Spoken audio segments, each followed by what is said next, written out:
Hello, എല്ലാവർക്കും miles ഫാമിലിയുടെ പുതിയ വീഡിയോയിലേക്ക് സ്വാഗതം. ഇന്നത്തെ വീഡിയോയിൽ നമ്മുടെ ആറ്റുകാൽ അമ്പലത്തിലെ പൊങ്കാലയാണല്ലോ നാളെ. അപ്പം നമ്മൾ ഇന്ന് രാവിലെ തന്നെ എല്ലാവരും കൂടെ ഒരുമിച്ച് അമ്പലത്തിൽ പോയിട്ടുണ്ടായിരുന്നേ. അപ്പം നമ്മൾ കണ്ട കുറച്ച് കാഴ്ചകളും വിശേഷങ്ങളും ഒക്കെ നിങ്ങൾക്കും കൂടെ കാണിച്ചു തരാമെന്ന് വിചാരിച്ചു കേട്ടോ. നമ്മളിത് കിള്ളിപ്പാലം വഴിയാണ് കേട്ടോ പോകുന്നത്. അത്യാവശ്യം റോഡൊക്കെ നല്ല ബ്ലോക്കും തിരക്കും ഒക്കെ ആയിരുന്നേ. മറ്റ് ജില്ലകളിൽ നിന്നൊക്കെ എത്തുന്ന പൊങ്കാലക്കാർ കുറച്ച് 2 ദിവസം മുന്നേ തന്നെ എത്തി അടുപ്പെല്ലാം കൂട്ടി സാധനങ്ങൾ വാങ്ങുന്ന തിരക്കിലൊക്കെയാണ് കേട്ടോ. അപ്പം നമ്മൾ വണ്ടിയൊക്കെ ഭയങ്കര ബ്ലോക്കും കാര്യങ്ങളുമാണ്. നമ്മൾ പെട്ടെന്ന് എത്തേണ്ടതാണെങ്കിലും കുറേ സമയം കഴിഞ്ഞിട്ടാണ് കേട്ടോ എത്തിയത്. കേരളത്തിന്റെ തലസ്ഥാനമായ തിരുവനന്തപുരം നഗരത്തിൽ നിന്നും 2 കിലോമീറ്റർ തെക്കുമാറി കരമനയാറിന്റെയും കിള്ളിയാറിന്റെയും സംഗമ സ്ഥലത്താണ് കേട്ടോ ആറ്റുകാൽ ശ്രീ ഭഗവതി ക്ഷേത്രം സ്ഥിതി ചെയ്യുന്നത്. സ്ത്രീകളുടെ ശബരിമല എന്നാണ് കേട്ടോ ആറ്റുകാൽ ഭഗവതി ക്ഷേത്രം അറിയപ്പെടുന്നത്. ഇവിടുത്തെ അതിപ്രധാനമായ ഉത്സവമാണ് പൊങ്കാല മഹോത്സവം. കേരളത്തിലെ ആദ്യത്തെ പൊങ്കാല ഉത്സവമായിട്ടും ആറ്റുകാൽ പൊങ്കാല കണക്കാക്കപ്പെടുന്നുണ്ട് കേട്ടോ.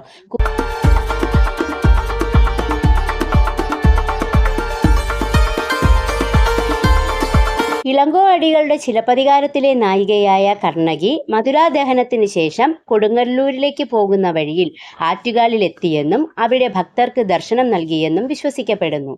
സ്ത്രീകളുടെ ശബരിമല എന്നറിയപ്പെടുന്ന ഇവിടെ ആദിപരാശക്തിയായ ഭദ്രകാളിയെയാണ് ആരാധിക്കുന്നത്.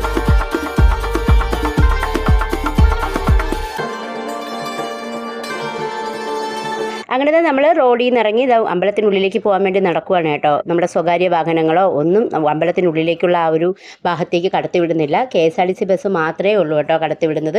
KSRTC ബസ് തന്നെ ഭക്തർക്ക് വേണ്ടിയിട്ട് ഇഷ്ടം പോലെ ഉണ്ട് കേട്ടോ.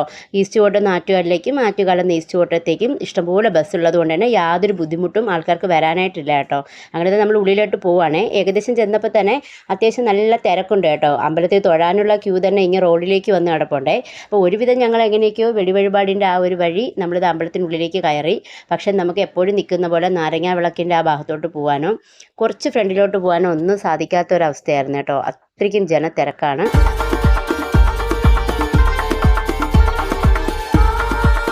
അമ്പലത്തിനുള്ളിൽ നല്ല തിരക്കായതുകൊണ്ടും ദീപാരാധന സമയമായതുകൊണ്ട് തന്നെ നമുക്ക് ഉള്ളിലേക്ക് പോകാൻ പറ്റാത്തത് കൊണ്ട് ഞങ്ങൾ കൊടിമരച്ചോട്ടിയിൽ നിന്ന് നല്ലോണം പ്രാർത്ഥിച്ചിട്ട് വീട്ടിലോട്ട് പോകാനുള്ള പുറപ്പാടിലാണ് കേട്ടോ.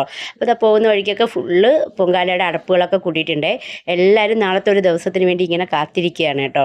കൂടുതൽ ആൾക്കാരും നമ്മുടെ തിരുവനന്തപുരം ജില്ലക്കാരെക്കാളും കൂടുതലും പുറത്തുള്ള ജില്ലക്കാരും സംസ്ഥാനക്കാരും ഒക്കെയാണ് കേട്ടോ. നേരത്തെ വന്നിട്ടുണ്ട്. അവരൊക്കെ 2-3 ദിവസത്തേക്ക് സംസാരിച്ചപ്പോൾ അവരൊക്കെ 3-4 ദിവസം മുന്നേ വന്നവരാണെന്നാണ് കേട്ടോ പറയുന്നത്. ഞങ്ങളിതാ പോകുന്ന വഴിക്ക് ചെറിയ സ്റ്റാളുകളൊക്കെ ഇഷ്ടംപോലെ ഉണ്ട്. അപ്പോൾ പിള്ളേർക്ക് 2 പേർക്ക് എന്തെങ്കിലും കളിപ്പാട്ടം വാങ്ങാൻ വേണ്ടിയിട്ട് നമ്മൾ സ്റ്റാളിനുള്ളിൽ കയറിയിട്ടുണ്ടായിരുന്നു. അപ്പോൾ തിരിച്ചു പോകുമ്പോൾ ഞങ്ങൾക്ക് എന്തായാലും കിള്ളിപ്പാലം വരെ നടന്നു പോകണം. കാരണം വെച്ചാൽ ഓട്ടോറിക്ഷയൊന്നും പിന്നെ തിരിച്ച് കിട്ടത്തില്ല. ബസ്സിലൊക്കെ ആണെങ്കിൽ അത്യാവശ്യം നല്ല തിരക്കും കാണും. അപ്പോൾ അതുകൊണ്ട് ഞങ്ങൾ കിള്ളിപ്പാലം വരെ ഇനി തിരിച്ച് നടക്കാനുള്ളതായതുകൊണ്ട് പെട്ടെന്ന് തന്നെ ഇറങ്ങി കേട്ടോ. അപ്പോൾ പോകുന്ന വഴിക്ക് നിറയെ പോലീസുകാരും ഇഷ്ടംപോലെ, നമുക്ക് ഒരു ക്ഷീണമോ ഒന്നും ഉണ്ടാവത്തില്ല കേട്ടോ. ഫുഡാണെങ്കിലും വെള്ളമാണെങ്കിലും എല്ലാം റോഡിൻ്റെ 2 വശങ്ങളിലും ഉണ്ട്. അങ്ങനത്തെ നമ്മൾ കിള്ളിപ്പാലത്ത് നിന്ന് ഓട്ടോറിക്ഷയ്ക്ക് പോകാൻ കേട്ടോ. അപ്പോൾ എല്ലാവർക്കും ഞങ്ങളുടെ ഹൃദയം നിറഞ്ഞ ആറ്റുകാൽ പൊങ്കാല ആശംസകൾ. എല്ലാവർക്കും വീഡിയോ ഇഷ്ടപ്പെട്ടെന്ന് വിചാരിക്കുന്നു. പുതിയ വീഡിയോ ആയിട്ട് വീണ്ടും കാണാം. Bye bye.